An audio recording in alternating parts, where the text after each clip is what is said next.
Hello, I'm Julian Bornbeck, and today we will be discussing felonies in football, the case of the Qatar 2022 FIFA World Cup bid. We will be having a look at the risk crisis management of the governing body for football, FIFA, in regards to the controversies that have come of Qatar obtaining hosting rights of the 2022 FIFA World Cup.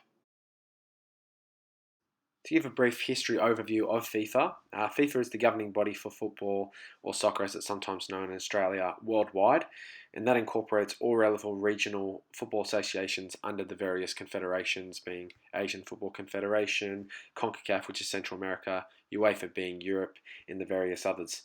They were originally established in May of 1904 in France, with only a handful of European nations being a part of this original FIFA, or governing body. It's now grown to 211 countries under 7 different confederations. The headquarters are located in Zurich, Switzerland, and the current FIFA president, which is pictured to the right, is Gianni Infantino, who unfortunately has had quite a time of trying to rebuild FIFA's reputation since coming into power in 2016. Now this is quite a information-packed slide, so we will go through it methodically. But basically, it's a timeline of the World Cup 2022 bid and the various controversies that have come out as a result over the last 9 to 10 years. It's been a really long process in regards to information just slowly creeping out. But with every bit of information, it has further muddied the name of FIFA, unfortunately, for them. In 2010, September 2010, I should say, the finalising of bids and inspections were occurring for the various nations that were trying to obtain the hosting rights for both the 2018 and 2022 FIFA World Cups. For the 2022, this included Australia, Japan, South Korea, America, and of course Qatar, who ended up winning it. About a month prior to the announcement of the 2018 and 2022 hosting nations, in November 2010, there were investigations of FIFA Executive Committee members selling votes, and subsequently 6 of these members were suspended from all operations pertaining to FIFA. So obviously, even before the announcement was made and the surprise of basically the whole world that Qatar was the recipient of the 2022 FIFA World Cup hosting rights, this was already starting to build up as a bit of a scandal. In December 2010, we see here Qatar win the hosting rights, beating USA in the last round of voting. So that was a surprise, as I mentioned, obviously to most of the world, that a small, very, very small nation of Qatar with very little infrastructure or stadiums currently built beat out the USA, who are quite honestly a host-ready nation. So that was obviously a big surprise. Following this, about half a year later, in 2011, May 2011, Jack Warner and Mohammed bin Haman, who are the CONCACAF president and Asian Football Confederation presidents, respectively, were investigated over bribery claims. So this is 2 major football FIFA executives here that basically are responsible for governing a whole region of football being investigated for bribery in regards to the 2022 World Cup bid. So again, just another further muddying of the name of FIFA following the surprise of the Qatar result. In July 2012, former New York District Attorney Michael Garcia was appointed to head up formal investigations of ethical violations made by FIFA during the bidding process. So this is where we saw, obviously, all the speculation. Some of the facts that had come out via the press actually turned into some legal actions and a formal investigation occurring that was separate to anything that FIFA had mandate over. In December 2012, Mohammed bin Haman, resigned and was subsequently banned from football for life. As I said, this was the Asian Football Confederation president and one of the 24 executive committee members of the FIFA who would have had a vote in deciding where the 2022 FIFA World Cup was being hosted. Following on from this, in September 2013, Amnesty International revealed that various human rights violations in construction of the Qatar Stadium had occurred, And this is an ongoing issue and an ethical issue where we have a number of deaths that have occurred, people being underpaid, which we will go into further along in the various slides covering off the World Cup 2022 controversy. In June 2014, a number of official documents released confirmed secret payments assisted Qatar in winning the hosting rights. So this is, again, another confirmation of actual physical evidence that Qatar, there was some wrongdoing in regards to obtaining the votes that led to them securing the hosting rights for the 2022 FIFA World Cup bid. In September 2014, the official report that was named the Garcia Report was submitted to FIFA's head of adjudication on ethical matters, Joachim Eckert. Unfortunately, as we'll see in November 2014, only a 42-page summary of the Garcia report was formally submitted or formally posted by the FIFA website for the public to view. And Garcia actually publicly denounced the 42-page summary, saying it was pretty much inconclusive and with various information missing from it. Eckhart essentially was protecting some of the head FIFA officials from further ramifications of the wrongdoing that they were a part of. As we move on to June 2017, it's a pretty big gap between the last action. FIFA finally releases the full Garcia report, only as a result of a preemptive action as German newspaper Bild were going to expose a leaked copy that they had obtained in the week prior to FIFA actually releasing the full report.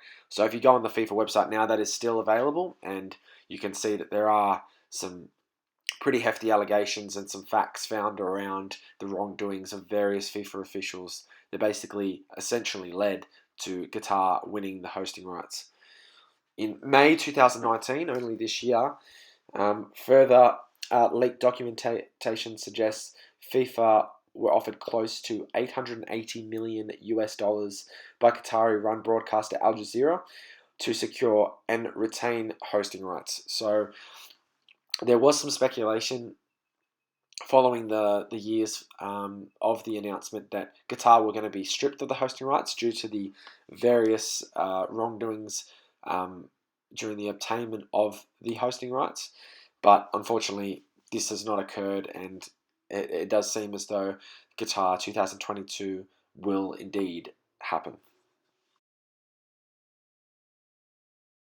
So here we're touching on some key players and moments surrounding the Qatar 2022 World Cup bid controversy. Pictured in the middle here is Sepp Blatter, who was the FIFA president from 1998 to 2015 until he was suspended for 6 years for criminal mismanagement and misappropriation, which he is still currently serving. To say that he is not very well liked is a bit of an understatement, and many tout him as being one of the main culprits for FIFA's wrongdoing or name being brought into disrepute, or the game, I should say, being brought into disrepute over the last decade or so. Pictured to the left is Mohammed bin Hammam, which we have already touched on a couple of times. He was the Asian Football Confederation president from 2002 to 2011 and a member of the 24-man executive committee from 1996 to 2011. And as mentioned previously, he was banned for life from FIFA and football-related activities for bribery and collusion to secure votes. So there was actual evidence of some of the money being deposited into various relatives' accounts, which then takes us to Jack Warner, who was the vice president for FIFA and Confederation of North, Central America and Caribbean Association football president from 1990 to 2011. And he was suspended and resigned from roles due to wire fraud, racketeering, and money laundering.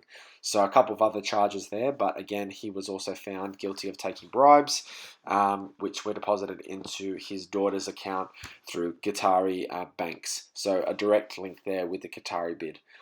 As we see here, multiple FIFA representatives were suspended from direct and indirect accepting of bribes and gifts, including Jack Warner, as we've just said.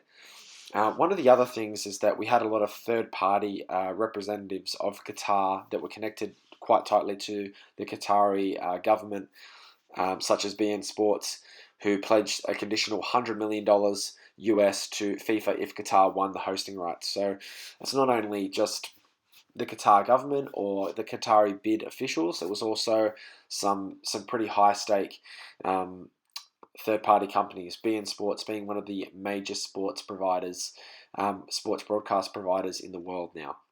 The Qatari family, via the business Qatar Airways, also pledged to purchase financially troubled professional French football team Paris Saint-Germain, and that was again conditional on Qatar winning the World Cup rights, which after that they then announced a partnership with Qatar, who now sponsor them and have basically saved them from being bankrupt.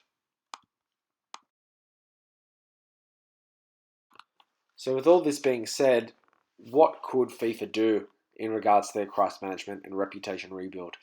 When your name's been muddied this much, it is very difficult to come back from it. Their lack of accountability.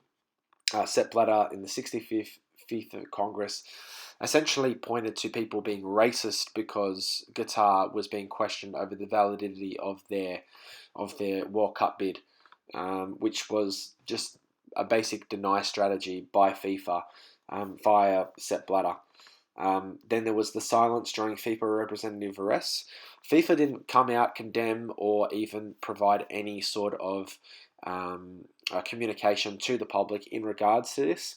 And we see this as really an avoidance strategy from FIFA, just basically trying to distance themselves from any sort of controversy. Unfortunately, that's not always the best tact, because the reputation can even be further muddied if you're not showing that you are preemptive in suggesting accountability for the actions of your representatives. Suggestion of lack of involvement. And again, this is another strategy that FIFA utilised during the 9-year period and continue to do so, to a lesser extent now that a lot of the information has come to light and the public can access this. But they do still rely on this to a certain extent. Many of the FIFA officials deny any wrongdoing. There are further documentations coming out, it seems, on a bi or tri-monthly basis.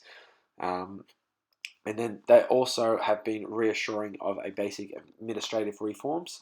So that's another strategy, basically taking a little bit of ownership, which they have done in the last, say, year or so, that they do recognise that there is a problem there with regards to their internal dealings and the controversy that has basically come out as a result of this massive Qatar 2022 bid.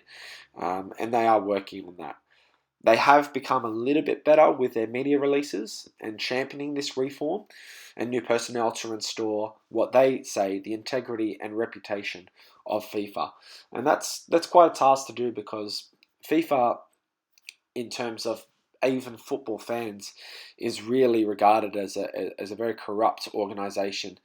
And this is, as I mentioned before at the very start of the presentation, with Gianni Infantino. Unfortunately, he has basically copped a lot of slack as a result of basically inheriting this reputation that FIFA has gained over the last 30 years or so as not a very ethical based governing body for sporting activities. As Regester and Larkin state, organisations should be prepared not to get their own way on every occasion, and so has finally been the case with FIFA, as this Qatar controversy has seemingly been the straw that broke the camel's back, with the various other controversies that have surrounded the governing body for football over the past few decades. This will lead to further diminishment of FIFA's brand as a result of this scandal and previous scandals over the last few decades. FIFA have remained inconsistent in messaging and transparency regarding the ongoing issues, and as Nabi states in his report on the FIFA communication strategy, it is one-dimensional and poorly executed, and they failed to establish themselves as a single credible source, basically leading to a build-up of speculation and subsequent legal action following. Several FIFA representatives have been banned, suspended, or resigned as a result of this. Investigations are ongoing into further claims of collusion, bribery through third-party means, obviously the BN and Qatari royal family, which we mentioned before, and this is still occurring as early as May 2019, so only a couple of months ago. Multiple football associations are also considering what they're going to do, as the Qatar World Cup is going to be moved to December from the usual date of June, which basically messes up the complete, as they call it, football calendar, and has a big financial implication for sponsors. On top of this, the human rights violations in construction of stadia in Qatar has been revealed, and it's quite shocking. As you can see from the three blue tabs on the bottom of the slide, there's been 3,960 deaths reported as of December 2018, and that continues to rise, which is very alarming. On average, migrant workers are owed 1,750 US dollars each. And just on that first stat, if you had 1 minute silence for every migrant worker that had died during the construction of the Qatari stadiums to date, the first 44 games of the 2022 World Cup would be played in complete silence, which really does, I think, sum up the ultimate controversy and human rights issue in regards to this, which FIFA have not addressed at all as of date. This concludes the presentation, and thank you for viewing.